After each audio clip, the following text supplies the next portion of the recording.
Hello সম্মানিত viewers, আজকের ভিডিওর টপিক হচ্ছে পিএফআই। পিএফআই কি? পিএফআই আমরা কেন ব্যবহার করি? পিএফআই এর ফুল ফর্ম হচ্ছে পাওয়ার ফ্যাক্টর ইমপ্রুভমেন্ট। তো পিএফআই ইন্ডাস্ট্রিতে কেন গুরুত্বপূর্ণ? পিএফআই এর আসলে কাজ কি? এই বিষয় নিয়ে আজকের ভিডিও সাজিয়েছি। আশা করি আমার ভিডিওটা কন্টিনিউ করবেন এবং ফুল দেখার চেষ্টা করবেন। আশা করি আমার ভিডিও থেকে কিছু না কিছু শিখতে পারবেন। আমার ভিডিওটা যদি ফেসবুক পেজ থেকে দেখে থাকেন তাহলে অবশ্যই লাইক কমেন্ট শেয়ার করবেন, আর যদি ইউটিউব চ্যানেল থেকে দেখে থাকেন তাহলে অবশ্যই সাবস্ক্রাইব করবেন এবং বেল আইকনটি বাজিয়ে দিয়ে আমার পাশে থাকবেন। তো শুরু করা যাক মূল ভিডিও। আমাদের আজকের টপিক হচ্ছে পিএফআই। পিএফআই হচ্ছে শর্ট ফর্ম, ফুল ফর্ম হচ্ছে পাওয়ার ফ্যাক্টর ইমপ্রুভমেন্ট। পিএফআই আমরা কেন ব্যবহার করি? বৈদ্যুতিক অপচয় রোধ করার জন্য আমরা পিএফআই ব্যবহার করি। বৈদ্যুতিক বিল কমানোর জন্য পিএফআই আমরা ব্যবহার করি, বা পিএফআই জরিমানা যেন না আসে সেই জন্য আমরা পাওয়ার ফ্যাক্টরের মানকে বাড়ানোর জন্য এই কাজটি করে থাকি। আমরা মূলত লো পাওয়ার ফ্যাক্টরকে ইমপ্রুভ করার জন্যই এই পাওয়ার ফ্যাক্টর বা পিএফআই ব্যবহার করি। আর এই লো পাওয়ার ফ্যাক্টরের মূল কারণ হচ্ছে ইন্ডাকশন মোটর বা ট্রান্সফরমার, অর্থাৎ যে ইন্ডাকটিভ লোডগুলো আমরা ব্যবহার করি। এসি কারেন্টের মধ্যে তিনটি পাওয়ার পাওয়া যায়, যেমন অ্যাক্টিভ পাওয়ার, রিঅ্যাক্টিভ পাওয়ার এবং অ্যাপারেন্ট পাওয়ার বা রিয়েল পাওয়ার। ইন্ডাকটিভ লোডের ম্যাগনেটিক ফিল্ড এবং অ্যাক্টিভ পাওয়ার এবং রিঅ্যাক্টিভ পাওয়ারের সংযোগস্থলকেই অ্যাপারেন্ট পাওয়ার বলে। অ্যাক্টিভ পাওয়ারটা হচ্ছে আমরা যতটুকু ব্যবহার করতে পারি, এবং রিঅ্যাক্টিভ পাওয়ার হচ্ছে পাওয়ারের যে পরিমাণ পাওয়ার এসি সার্কিটে সংযুক্ত লোড বা ডিভাইসে পরিচালনা করার জন্য ক্যাপাসিটিভ লোডের ইলেকট্রোস্ট্যাটিক ফিল্ড তৈরি করার জন্য যে সমপরিমাণ পাওয়ার ব্যয় হয় তাকে রিঅ্যাক্টিভ পাওয়ার বলে। কিলোওয়াট সমান কেভিএ গুণন পাওয়ার ফ্যাক্টর। আমরা এখানে ধরি একটি ইন্ডাস্ট্রির লোড 100 কেভিএ, তাহলে পাওয়ার ফ্যাক্টর হচ্ছে অ্যাক্টিভ পাওয়ার 100 কিলো ইন্টু পাওয়ার ফ্যাক্টর 0.8 সমান সমান 80 কিলোওয়াট, অর্থাৎ আমাদের যে রিয়েল পাওয়ার অ্যাপারেন্ট পাওয়ারের অনুপাত। তাহলে আমরা রিয়েল পাওয়ার পাচ্ছি কিলোওয়াট সমান সমান টোটাল কারেন্ট সমান সমান টোটাল পাওয়ার ভাগ √3 ইন্টু ভোল্ট ইন্টু কস্টিটা, মানে পাওয়ার ফ্যাক্টর। আবার দেখতে পাচ্ছেন টোটাল কারেন্ট সমান সমান 80 ইন্টু 1000 ভাগ √3 এর মান 1.732 ইন্টু ভোল্টেজ হচ্ছে 400 ইন্টু কারেক্টেড পাওয়ার ফ্যাক্টরের মান 0.95, অর্থাৎ 116.78 এম্পিয়ার। অর্থাৎ আমরা যদি পিএফআই কারেকশন করে ব্যবহার করি বা প্রকৃত মানের ব্যবহার করি তাহলে আমরা লস থেকে বাঁচবো 144 ইন্টু 5 মাইনাস 116 ইন্টু 78 সমান সমান 27 ইন্টু 71 এম্পিয়ার। এর মানে আমরা সেভ পাচ্ছি 27 ইন্টু 71 এম্পিয়ার।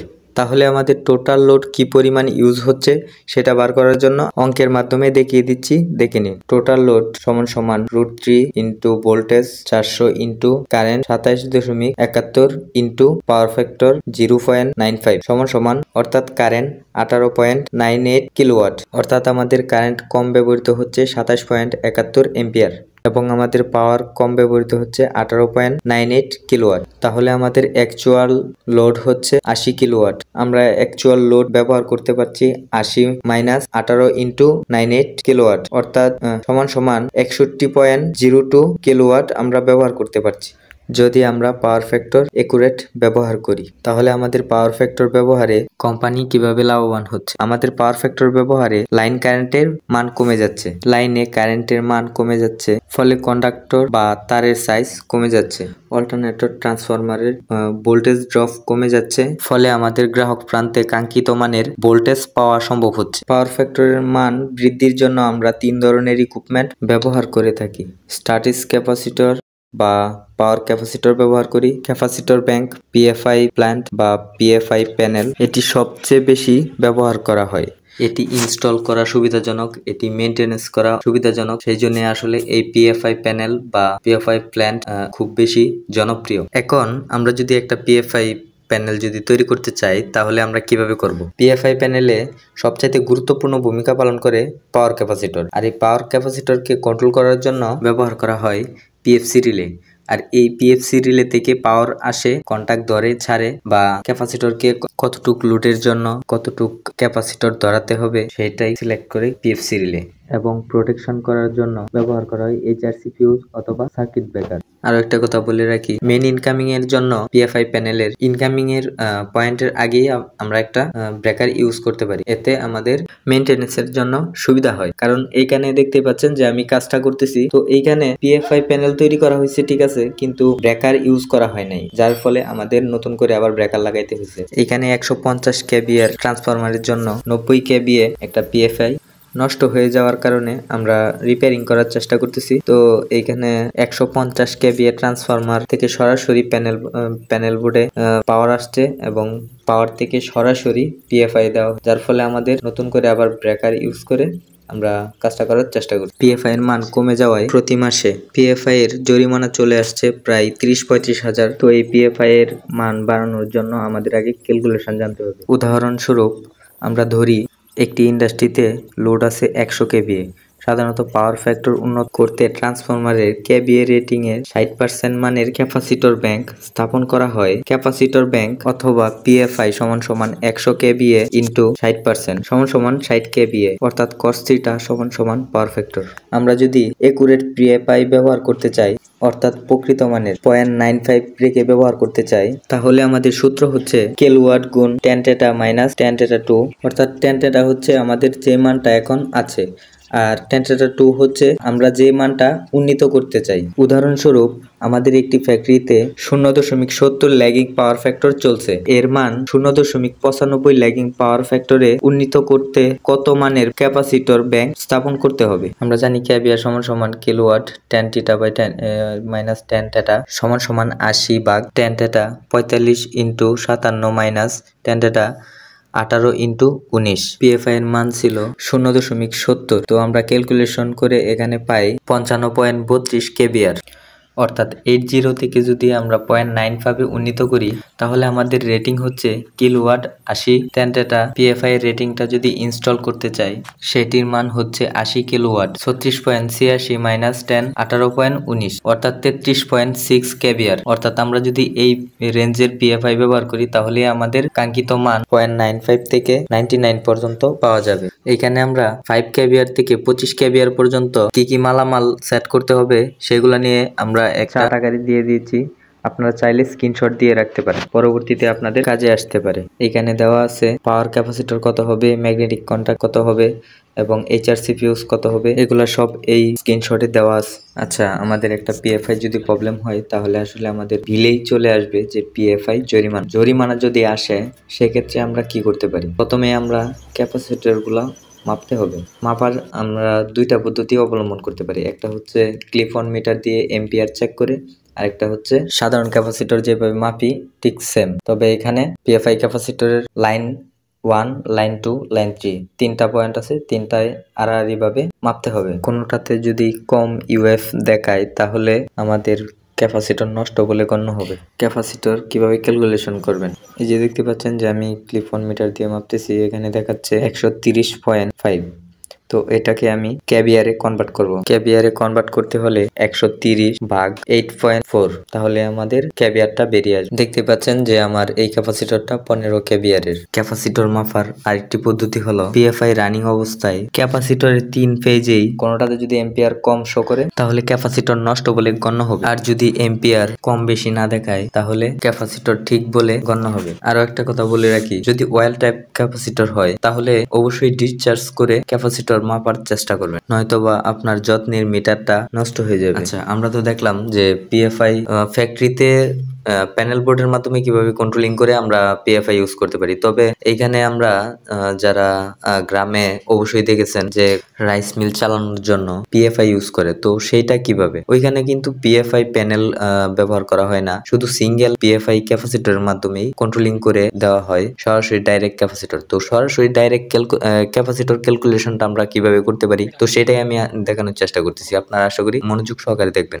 এখন দেখবো 30 গুড়া মোটরের জন্য কত কেভিএ ক্যাপাসিটর লাগবে। আমরা জানি 1 গুড়া বা 1 এসপি সমান সমান 746 ওয়াট। তো এইখানে 30 গুড়া মোটর সমান সমান কত ওয়াট? এখানে দেখতে পাচ্ছেন যে 30 ইন্টু 746 সমান সমান 22,380 ওয়াট ভাগ 1000 কোত্থেকে আনলাম? 1000 হচ্ছে সূত্রটা হচ্ছে এমন যে হর্স পাওয়ার ইন্টু পাক কিলোওয়াট মাইনাস 40%। আমাদের কিলোওয়াট মানে আমরা যেহেতু কেবিআরে প্রকাশ করব সেই জন্য আমাদের কিলোওয়াট দিয়ে ভাগ দিলেই আমাদের কেবিআরটা বেরিয়ে আসবে। আবার কেবিআর আমাদের 40% বাদ দিলেই কেবিআরটা বের হবে। এখানে দেখতে পাচ্ছি 13.42 কেবিআর ক্যাপাসিটর বের হয়েছে। তো আমরা এখানে 12 কেবিআর এর একটা ক্যাপাসিটর লাগিয়ে নিলেই হয়ে যাবে। এবার হচ্ছে পিএফআই ক্যালিব্রেশনের পালা।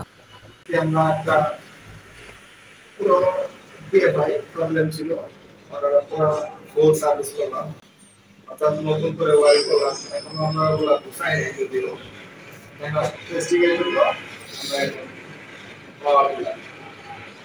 আমরা এখন প্রথম সেট আপ করে নিই। আমরা সেট আপ করার জন্য মেনু বার দিয়ে চাপটা ধরে রাখবো 5 সেকেন্ড।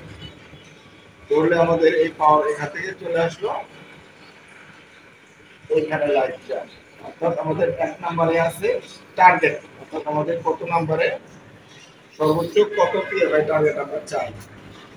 টার্গেট এখানে আমি সেট করলাম 99। ওকে, টার্গেট দিলাম।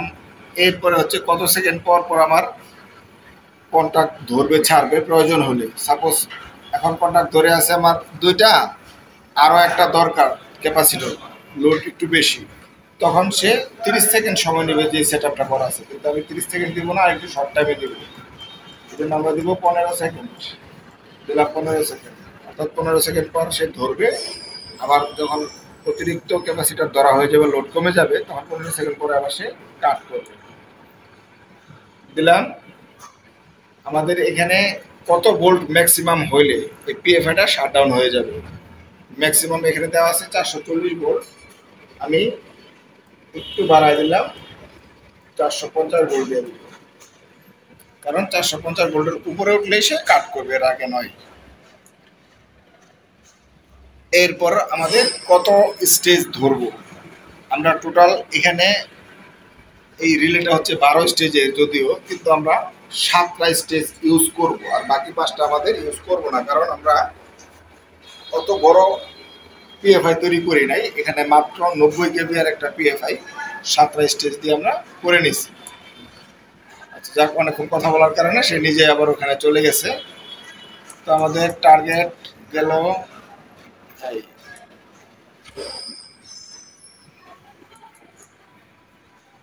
আমরা কয়টা স্টেজ ধরাবো এখানে দিচ্ছি, অর্থাৎ আমাদের 7টা স্টেজ ধরাবো। ওকে,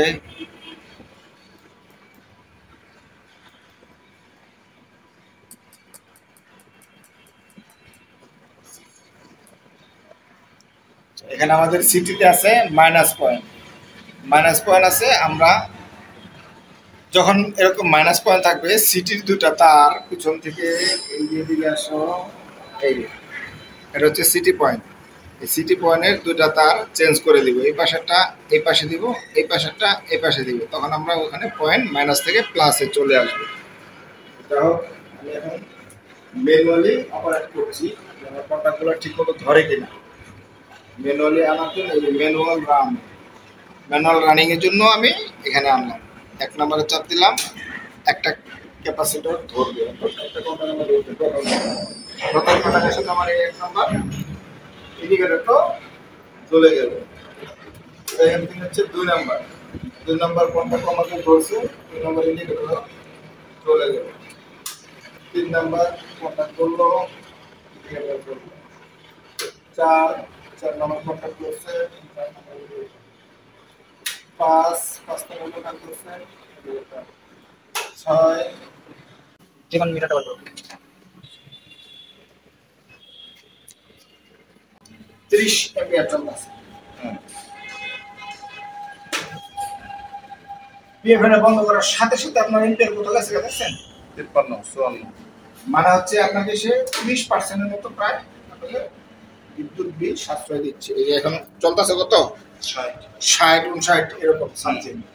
আমাদের দেখুন ক্যাপাসিটর ধরবে আর অটোমেটিক হচ্ছে এম্পিয়ার কমবে। এই ক্যাপাসিটর একটা দরকার কমতেছে, আবার ধরবে, আবার আপনার শুধু